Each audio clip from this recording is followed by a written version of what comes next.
누가복음 19장 45절부터 47절입니다.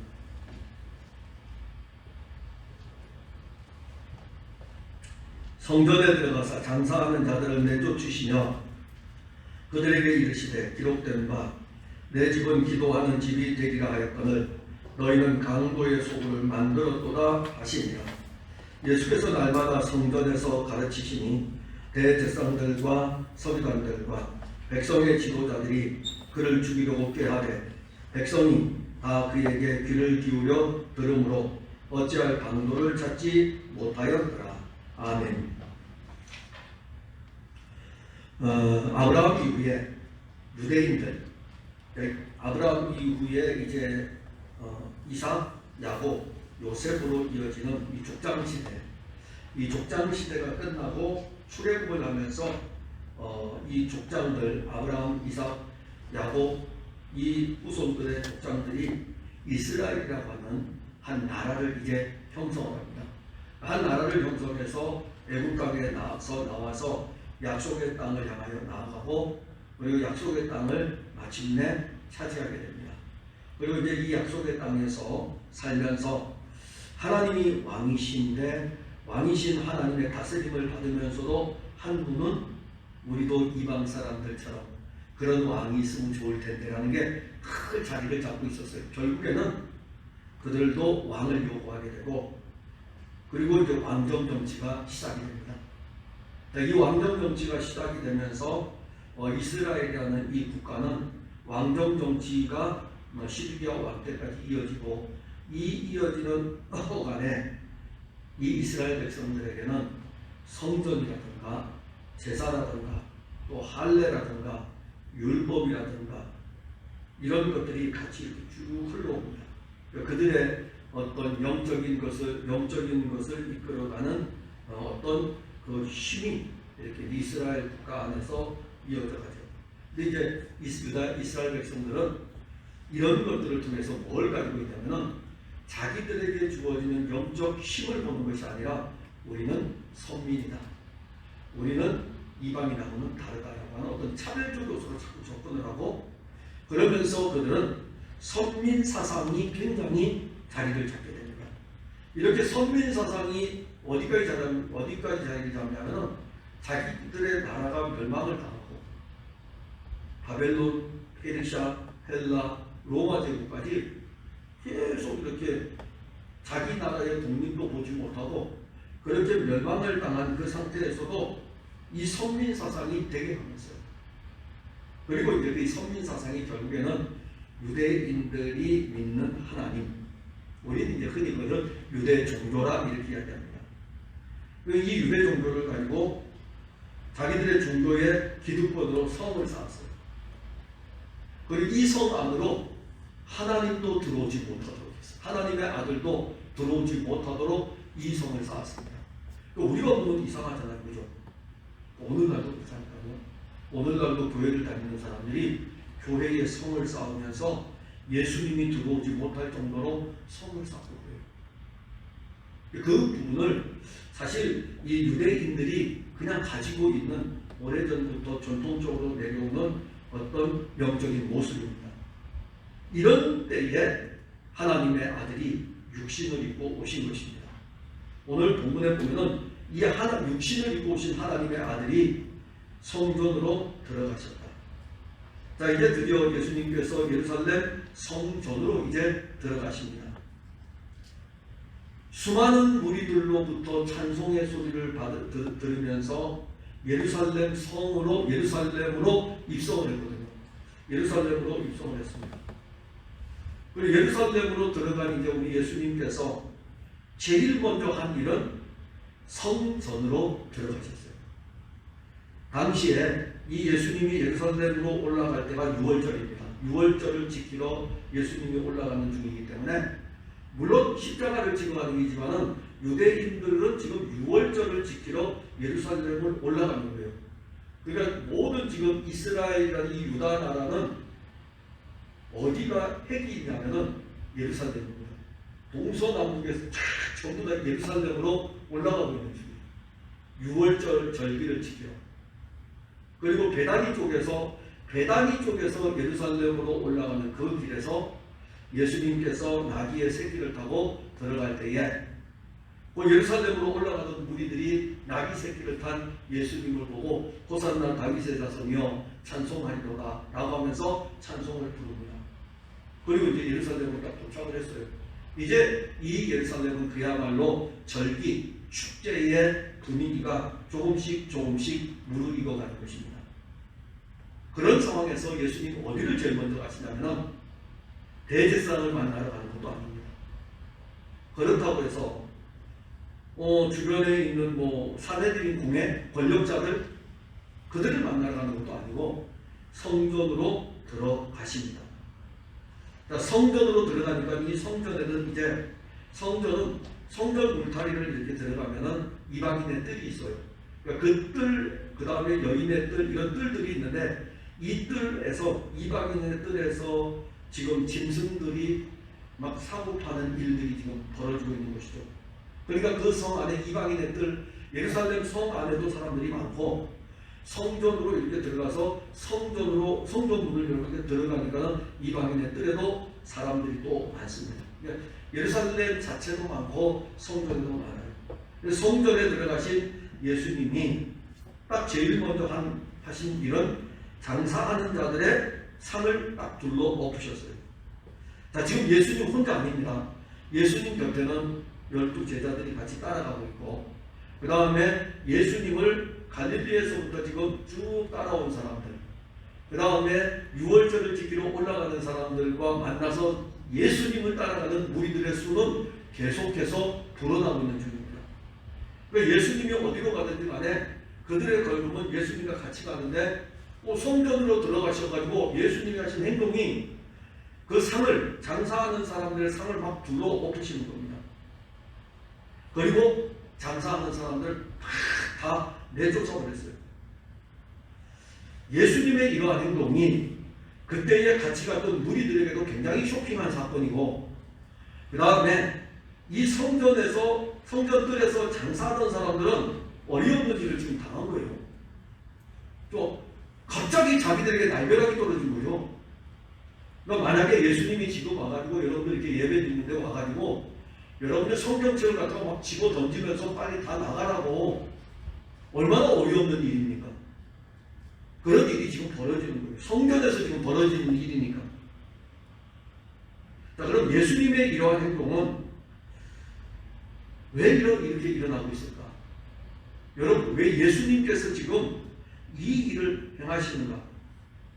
지금까지 유대 종교를 우리가 생각해 유대인들이 하나님을 가장 잘 믿는 사람들이고 또 하나는 하나님이 자기들에게 명령하신 그 절기를 지키는 사람들이거든요. 3대 절기는 이들이 꼭 지켰어요. 유월절은 당연히 지킵니다.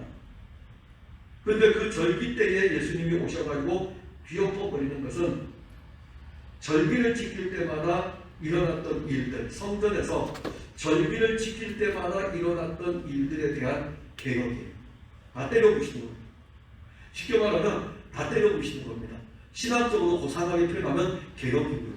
그냥 다 엎어버리는 것입니다. 성전에서 장사하는 일이 일어난 것은 사실 이게 언제부터인지 우리가 정확히 알 수는 없어요. 원래 농경문화에서는 그게 없었어요. 농경문화에서는 그게 없었고 농경문화에서는 하나님의 말씀을 따라 자기들이 농사를 짓고 목축을 하면서 자기들이 키운 양이나 염소나 이런 것 중에 흠없는 가장 좋은 것들을 가지고 하나님께 제물로 바쳤습니다. 문화라는 건 농경 문화에만 머물지 않잖아요.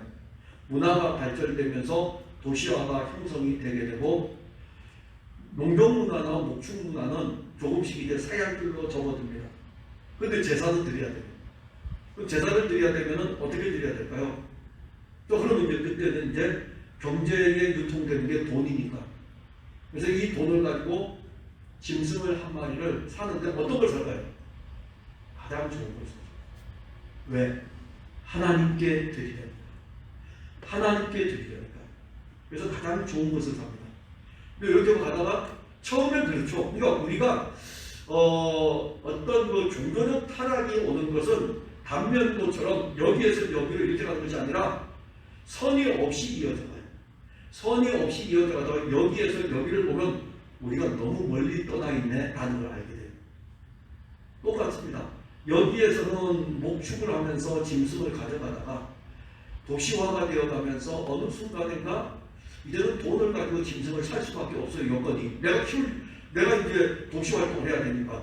그럼 사긴 사야 돼요. 근데 가장 좋은 것을 사는 거예요. 그러니까 또 이렇게 가요. 그러다가 이제 이것이 또 우리에게 익숙해지면 어떻게 바뀔까요? 그 다음에는 가가지고 가장 좋은 것이 아니라 그 다음에는 가서 저거 한 마리 주세요 하면서 사와요. 그리고 또 가면은요. 그 다음에는 이제 인간이 타락한 본성이 나와가지고 그냥 하나님도 우리 마음 아셔. 그런 때도 또 하나님하고 잘 연결이 되시는 분들이 많아요. 하나님 우리 마음 아신다고 하면서 가장 싼 것 같다가 내가 얼마나 힘든데 주님은 아실 거야 해서 싼 짐승 한 마리 사가지고 가져갑니다. 그러는 과정 속에서 사회가 형성될 때 뭘 형성할까요? 저 사람들의 편의를 위해 가지고 성전에서 뜰에서 비둘기나 양 같은 거를 팔면 좋겠구나. 그리고 파는 일들이 일어나요. 처음엔 순수한 의도죠.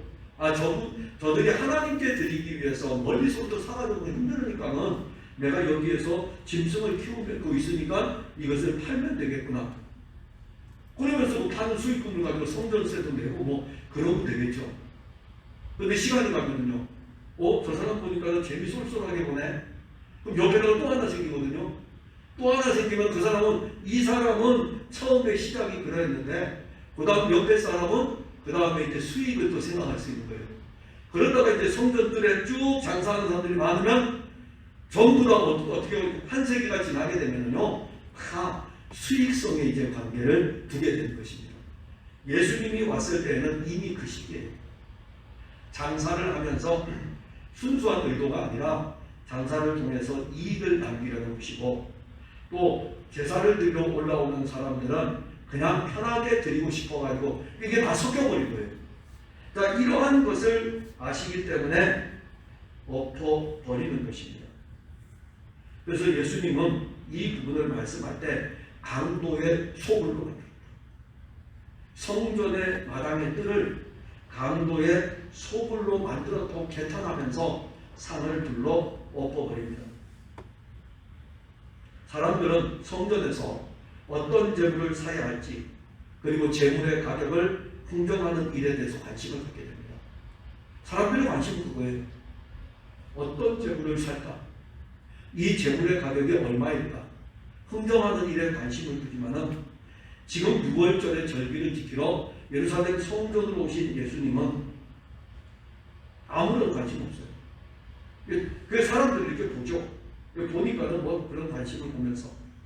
더 중요한 건 하나님의 아들이 육신을 입고 예루살렘 성전에 딱 들어와 계신데 재물 사는 데 관심 있고 흥정하는 데 관심 있고 그렇게 관심 있는 많은 사람들이 하나님의 아들에 대해서 관심이 없었어요. 육신을 입으신 성전에 지금 예수님 들어가셨잖아요. 들어가서 했으니까 들어가셨어요. 아무도 예수님에 대해서 관심이 없었습니다. 혹시 여러분들 신앙생활 하시면서 다른 것에는 되게 교회 다니면서 다른 것에는 관심이 엄청 많은데 정작 예수님에 대해서는 무관심하지는 않습니까? 사람들은 성전에서 이런 일들을 벌입니다. 그래서 우리는 성전의 장사꾼들을 내쫓으시는 예수님을 보면서 그 시대의 영적인 상황이 어떠했는가를 보게 됩니다. 많은 그리스도인들은 오래전부터 자기 속에 가져온 기독교라고 하는 것이 견고하게 자리를 잡고 있습니다. 제가 21살 때부터 예수를 믿었으니까 저한테는 41년의 기독교가 자리를 잡고 있어요. 41년. 이거 안 고쳐지는 거예요. 안 고쳐집니다. 그리고 교인들하고 이야기할 때 이 41년의 기독교가 나올 때가 많아요. 그냥 우리가 신앙생활할 때 이렇게 했는데 어디서 다 나옵니까? 우리가 교회를 다녔던 경험치가 우리에게 지식이 되어가지고 나오게 됩니다. 사실 기독교라고 하는 이 자체가 우리 안에 켜켜이 계속되어 있습니다. 그러면 우리들 안에도 이 유대인들에게 구약의 하나님의 말씀을 열심을 내어 섬기며 그 다음에 하나님의 말씀을 따라가던 이들이 그들도 모르게 형성된 이 유대 종교가 그들에게 있다면 우리에게는 없겠습니까? 여러분들에게는 없다고 생각하십니까? 그렇죠. 저는 아니라고 생각합니다. 우리에게도 다 있습니다. 목사인 저에게도 있어요. 제가 목사 안수받은 지 30년인데 30년 안수받은 동안에 목사로 지내오면서 제 안에 있는 어떤 기독교라는 것들이 자리를 잡고 있습니다. 자, 그러면 이런 것들이 자리 잡고 있을 때 문제는 이거예요. 예수님이 오셨을 적에 그것이 우리로 하여금 예수님을 보게 한다면 정말 좋은 것입니다. 그러니까 유대인들이 모세의 율법과 선지자의 글과 시편의 글들을 가지고 하나님의 아들이 육신을 몸으로 입고 온 것을 본다면 최고죠. 그리고 성전을 통해서 성전에서 하나님의 아들이 지금 들어오셨으니까 진짜 성전이 온 것을 보고 그에게로 향하면 최고입니다. 우리가 기독교로 40년, 50년 동안 가지고 있던 이것이 그리스도 예수에게로 향한다면 그 신앙은 정말 멋있는 신앙입니다.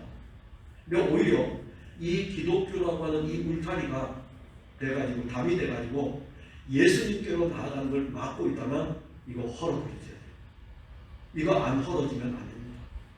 근데 우리는 헐 수가 없어요. 왜냐하면 우리는 우리가 가진 게 진리로 생각하고 있기 때문에 헐 수가 없어요. 그럼 누가 헐어야 됩니까? 참이신 진리이신 그리스도가 지금 엎어버리잖아요. 성전의 실제이신 그분이 엎어버립니다. 그리고 지금 사고 파는 양들이나 비둘기의 실제가 누굽니까? 예수님을 가리키잖아요. 6월절 어린 양은 예수님을 가리키잖아요.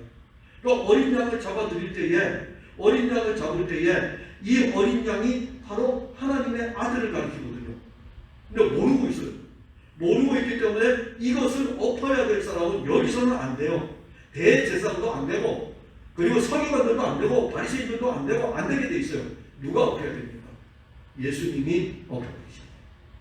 그래서 오늘 본문에서 예수님께서 불러 엎으십니다. 예수님이 이 세상에 오심은 사실 자기 백성들, 유대인들, 선민사상을 가지고 있는 유대인들에게 먼저 오신 거예요. 나는 이스라엘 집에 잃어버린 양에게로 간다고. 나는 이스라엘 집에 잃어버린 양에게로 가기 위해서 왔다 이겁니다. 먼저 온 거예요. 먼저 자기 유대인들, 선민의식을 가지고 있는 그들에게 하나님의 아들이 그 육신의 혈통을 입고 나와서 유대 땅, 베들레헴에서 그리고 나사렛에서 유대 땅에서 갈릴리에서 그렇게 살면서 사역을 시작하신 것입니다.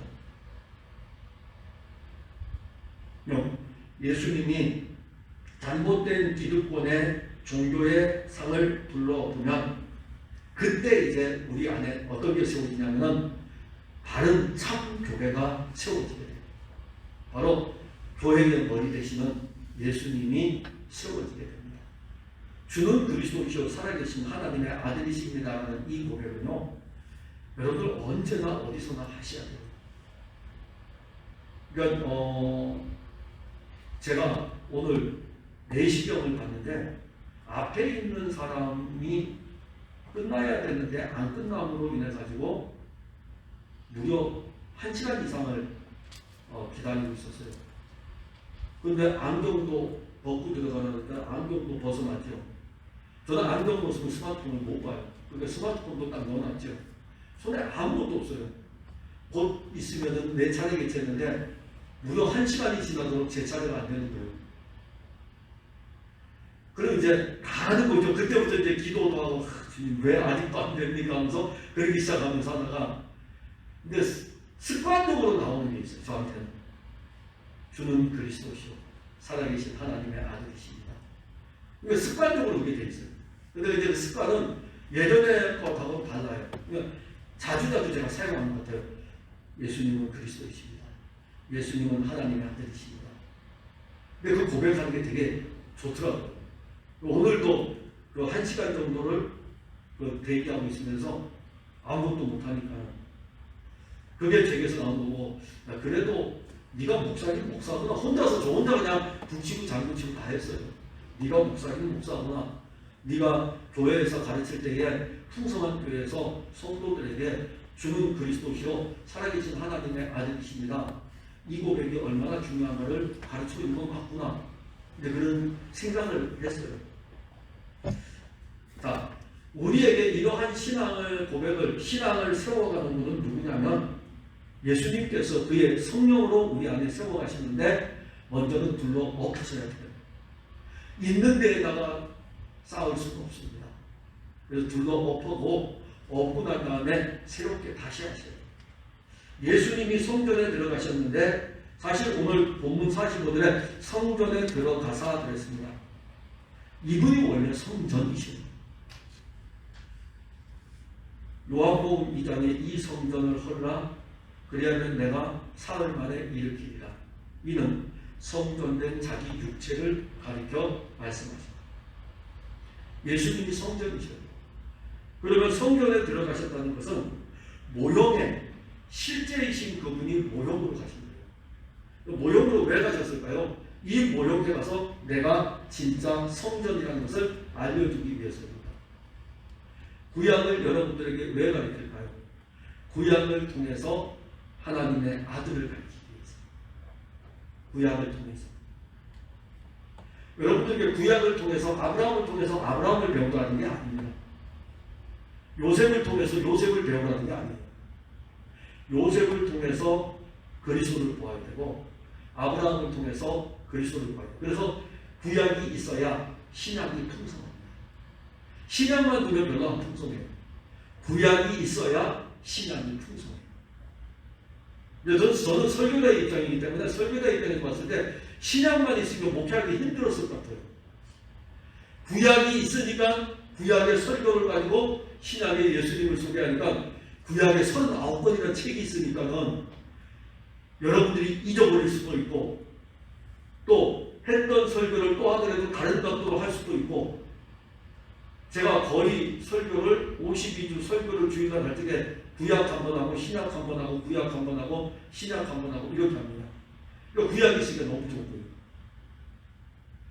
성전으로 들어가실 때는 참 성전이 들어가시는 거예요. 참 성전이 모형 성전, 헤롯 왕때 지었던 그 성전으로 들어가십니다. 그리고 그림자는 이제 둘러엎어야죠. 그림자를 둘러엎고 실제가 쓰는 거예요. 우리의 신앙도 마찬가지입니다. 예수님께서 그의 말씀과 성령으로 우리의 견고한 기독교의 어떤 종교의 모습들은 둘러엎으시고 우리에게는 기독교라고 하는 켜켜이 쌓여온 종교의 것들은 내쫓으시면서 거기에 예수님이 서셔야 돼요. 그럼 거기서부터 이게 원래 교회가 세워지는 것입니다. 이 반석 위에 내 교회를 세울 것이다. 예수님은 그리스도시고 살아계신 하나님의 아들이십니다. 다용하시므나 내가 복이 있도다. 이를 내게 알게 하는 것은 아버지의 뜻이니 내가 이 반석 위에 내 교회를 세워야 됩니다. 우리 기독교의 종교의 경험에 교회가 세워지는 것이 아니라 예수 그리스도에 세워지는 것입니다. 그래서 예수님은 지금 엎어야 돼요. 그리고 지금 둘러 엎으십니다. 그리고 성전이신 예수님이 둘러 엎으시는 것을 하실 뿐만이 아니라 아주 중요한 걸 하나 하시는데 이 예수님은 성전을 기도의 장소로 지금 개혁하십니다. 그래서 46절에 보면 그들에게 이르시되 45절에서는 성전에 들어가서 장사하는 자들을 내쫓으시며 46절에 그들에게 이르시되 기록된 바 내 집은 기도하는 집이 되리라 하였거늘. 성전은 기도하는 곳입니다. 이렇게 이해하면 여러분들 어려워요. 근데 쉬우면서 어려워요. 잘못 가르쳤기 때문에 여러분들은 그냥 쉽게 공부한 거지 바르게 알아야 돼요. 그래서 이걸 알려면 기도를 바로 알아야 돼요.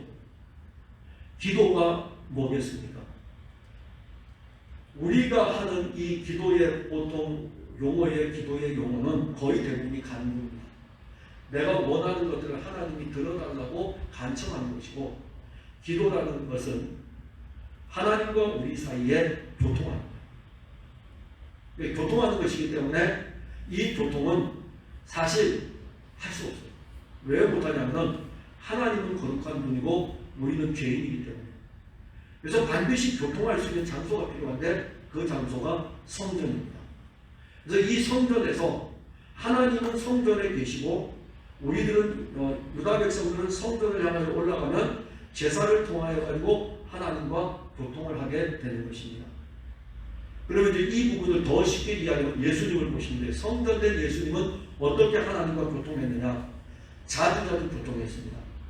그러면 예수님께서 하나님과 기도하실 때에 우리가 보면 새벽에 기도하십니다. 한적한 곳에 가서 기도하십니다. 밤이 맞도록 기도하십니다. 기도라는 단어가 복음서에 나옵니다. 그때 그럼 예수님의 기도는 어떤 기도였을까요? 예수님 기도 때 하나님 나와 함께한 이 12제자를 보세요. 이 12제자들 배와 그물을 버려두고 쫓아온 자들도 있고 돈벌이 할 수 있는 그 쇠관원의 직업도 팽개치고 온 사람들도 있고 막 그렇게 기도하면서 내가 이제 이 세상을 떠나게 될 때에 하나님 이 사람들 이 세상에서 복을 받아야 됩니다.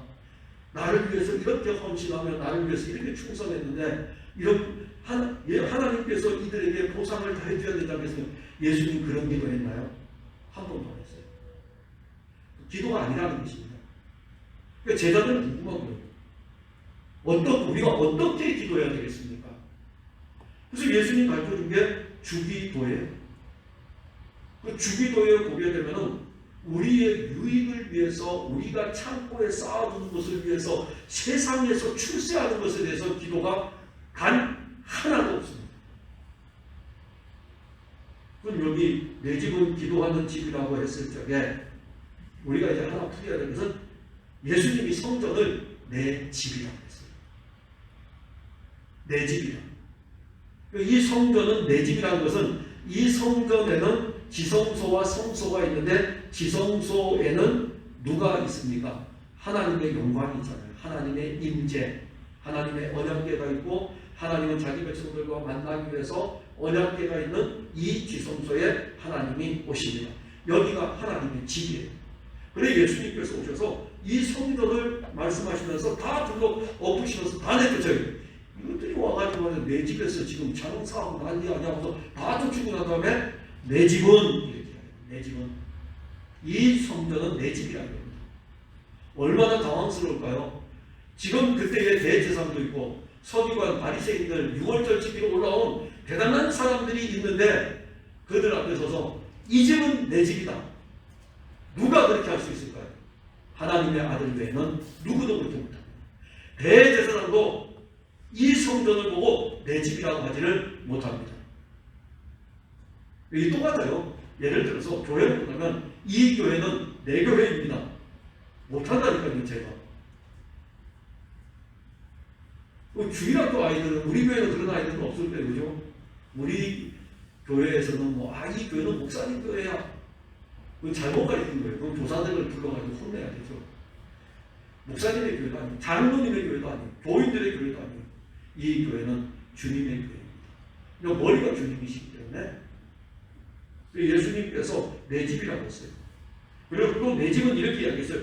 내 집은 장사하는 집이 아니라 기도하는 집이다. 기도라는 그 자체를 아주 언급해드렸죠. 하나님과 인간이 교통하는 것을 이야기하는데 죄인인 인간이 하나님과 교통할 수 없기 때문에 성전을 통해서 죄인인 인간은 하나님께 교통을 합니다. 그때 드린 제물이 희생제물인 것이에요. 희생제물. 죄인인 내가 짐승을 가지고 오면 하나님과 교통하기 위해서 이 짐승의 손에다가 안수해가지고 내 죄를 이 짐승에게 전가를 시키는 거예요. 그리고 이 짐승을 전가시킨 다음에 기도가 끝난 다음에 전가가 난 다음에 이 짐승을 가져가 잡는 거예요. 잡아가지고 피를 뿌리는 것입니다. 이 짐승은 누구 때문에 죽는 거죠? 내 죄 때문에 죽는 거예요. 그래서 성전에서 짐승을 가져오게, 성전으로 짐승을 가져오게 되면 이 짐승을 잡는 것은 거룩하신 하나님과 죄인인 내가 이 제물을 통하여 가지고 만나는 것입니다. 이게 바로 기도입니다. 이게 기도입니다. 희생제물. 희생제물을 통해서 하나님과 만나는 유일한 생명의 법칙인데 성전에서 사람들의 편안함을 따라 발전된 매매하는 행위는 타락한 본성이고 그들은 결국에 하나님의 방법마저도 왜곡을 시켜버렸습니다.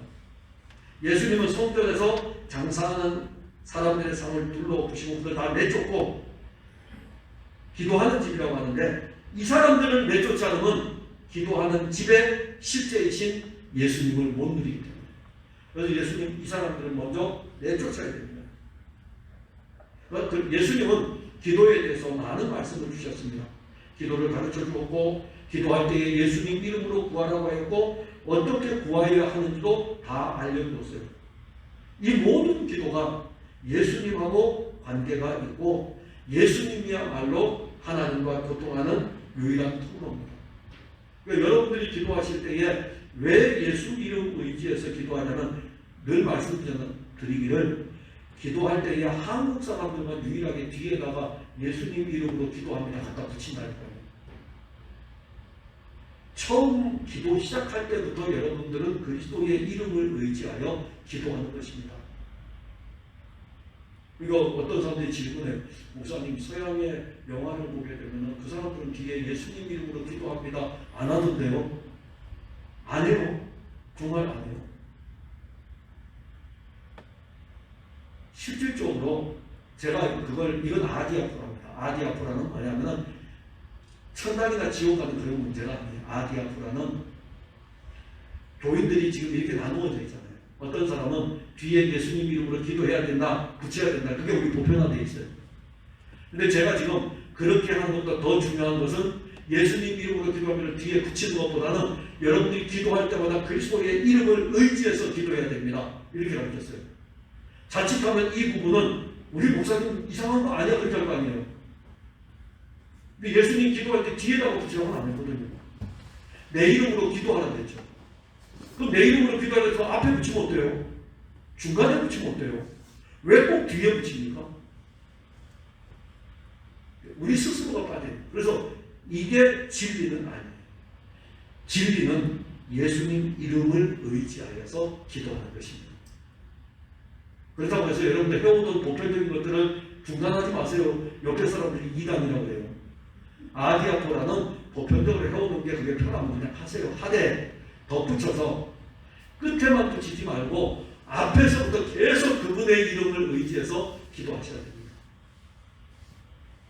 그리고 예수님이 이 기도를 말씀하셨던 것은 왜 그랬을까? 왜 기도를 이렇게 해야 된다? 내 이름으로 기도해야 된다? 왜 그랬을까요? 예수님만이 하나님과의 교통의 유일한 통로입니다. 예수님만이 하나님께로 나아가는 유일한 길일 뿐만이 아니라 우리의 기도의 유일한 하나님과 교통할 수 있는 유일한 방법은 예수 그리스도입니다.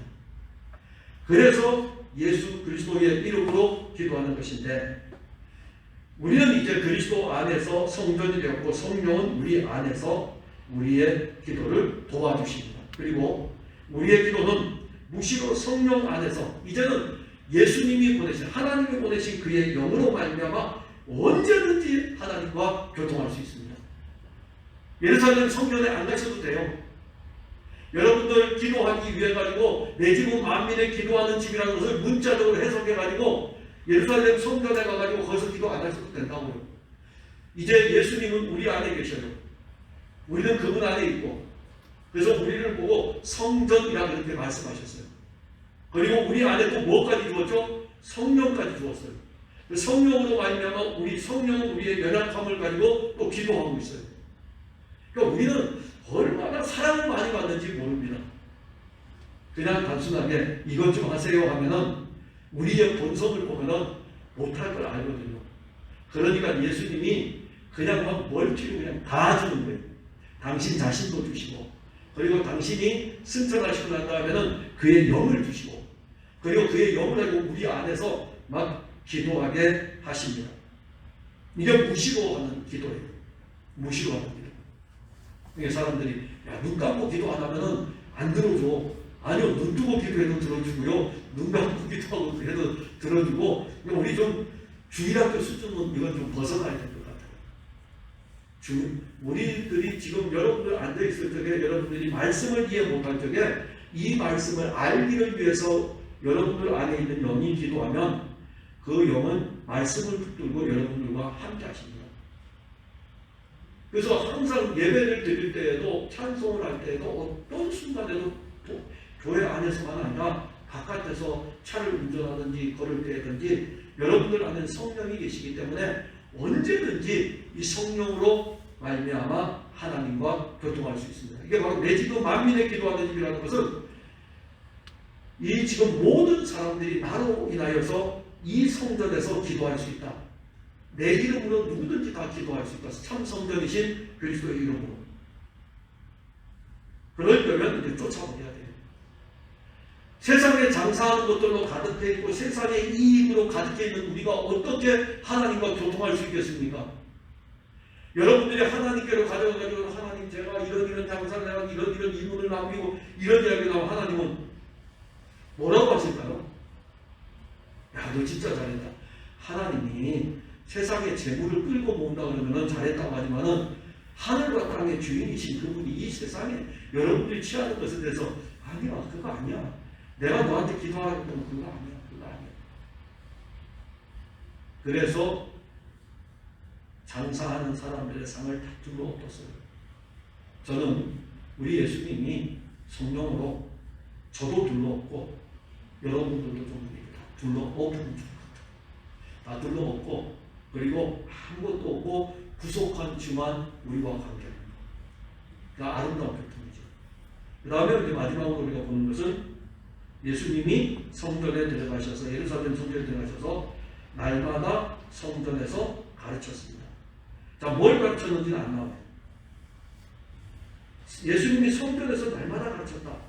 지금 십자가를 질 시간이 다가오니까는 그날이 가까울수록 더욱 그렇게 하는 것을 보여줍니다. 그런데 예수님의 가르침은 분명 유대 종교의 가르침과는 다릅니다. 예수님의 가르침은 지금까지 해온 대로 어떤 가르침이었을까요? 당신이 하나님의 아들이라는 거예요.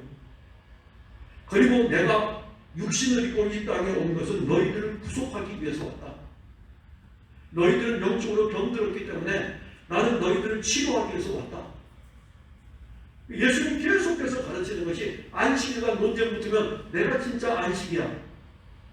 안식일과 논쟁 붙으면 예수님이 그렇게 말씀을 내가 진짜 안식이야. 성전에서 논쟁 붙으면 내가 진짜 성전이야.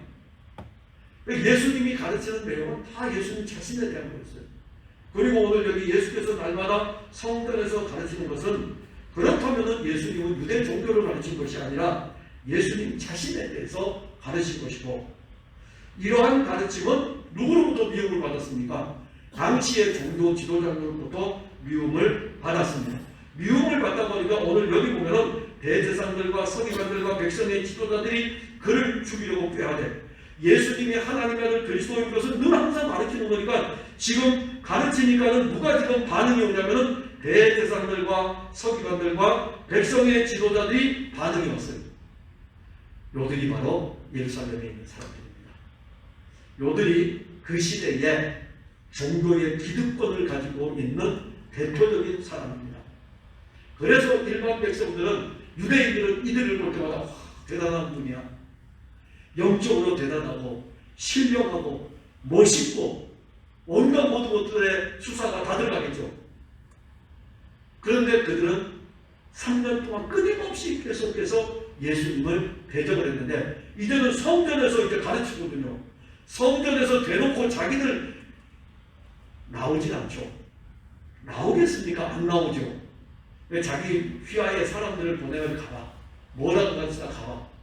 가면 예수님 계속해서 자기가 하나님의 아들 그리스도에 대해서 가르칠 거 아니에요.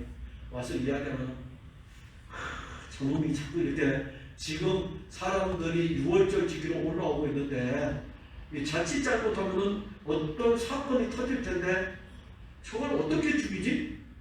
그게 바로 유대 종교 지도자들에게서 지금 생각하는 것들입니다. 예수님을 죽이려고 방도를 쳤습니다. 우리를 바르게 개혁시킬 수 있는 분은 예수님밖에 없습니다. 예수님만이 우리의 생명이시기 때문에 그분만이 우리를 바르게 고칠 수 있습니다. 근데 그분은 우리에게 지금은 육의 눈으로는 볼 수 없지만은 성령으로 여기에 기록해놨어요. 그리고 그분의 말씀이 우리에게 전해지고 있고 말씀은 살았고 운동력이 있어 좌우에 나 있던 그 어떤 것보다도 예리하여 우리의 관절과 골수까지도 우리의 혼까지도 우리의 영까지도 다 찔러주게 되는 이 칼은 무슨 칼입니까? 죽이는 칼이 아니라 살리는 칼이에요. 수술시키는 칼입니다. 생명을 주는 칼이에요. 개혁을 시키는 칼입니다. 예수님 말씀이 우리 안에 들어와서 우리에게 있는 세속적인 것, 장사하는 것, 이익을 남기려고 하는 것, 완전 기독교를 혼합적으로 만들어버린 것, 이거 다 주님이 말씀으로 우리에게 오실 때에 그 말씀이 다 둘러엎어버립니다. 둘러엎을 뿐만이 아니라 그 말씀은 우리 안에 예수 그리스도를 계속 세워갈 거예요. 그리스도의 성전을 세워가는데 예수 그리스도를 세워가면 이 세워진 신앙은 무너지지 않습니다. 주님 그거 하고 싶은 거예요. 오늘 성전에 들어가서 예수님 하고 싶으셨던 거 그겁니다. 수요일날 오늘 주님이 하고 싶은 것은 저와 여러분들의 세속적인 삶을 다 둘러엎으시고 예수 그리스도로 세우기를 원하시는 것입니다. 말씀이 여러분들 안에서 세워지고 이 말씀을 가지고 여러분들이 복음서를 보면 복음서를 해석하는데 유익할 것입니다. 기도하겠습니다. 하나님 은혜와 사랑을 감사합니다. 우리에게 오늘 성전에 들어가시는 예루살렘 왕의 그 성전의 입성의 모습을 보았습니다. 성전에 들어가신 예수님, 예수님이야말로 참 성전이십니다. 그리고 뒤에는 그림자 성전에 들어가셔서 그림자 성전에서 진행되는 모든 비둘기 파는 자들, 그리고 염소, 양을 파는 자들, 저들의 상들을 다 둘러엎으셨고 그리고 그들을 성전에서 내쫓았습니다. 예수님 말씀하시기를 내 집은 만민의 기도하는 집이라고 하였습니다. 예수님, 우리도 둘러엎어 주옵소서. 우리가 오랫동안 기독교 종교에 매여 있는 부분이 있습니다. 우리가 알지 못하오니 예수님께서 말씀으로 이것을 다 둘러엎어 주시고 그리고 내 집은 만민의 기도하는 집이라 말씀하신 대로 예수님의 집, 우리 안에 그리스도의 집이 세워지고 예수 그리스도의 이름으로 하나님과 교통하는 은혜가 넘치도록 이끌어 주옵소서. 성전에서 계속 가르치신 예수님, 우리에게도 계속 가르쳐 주옵소서. 어떤 때는 우리에게서 대제사장과 서기관과 바리새인들처럼 어떻게 하면 예수를 죽일까라고 하는 분노가 일어날 때에 주님, 우리의 분노까지도 다 꺾어버려 주시고 오직 그리스도의 교회가 우리 안에 세워져 가도록 도와 주옵소서. 예수님 이름으로 기도하옵나이다. 아멘.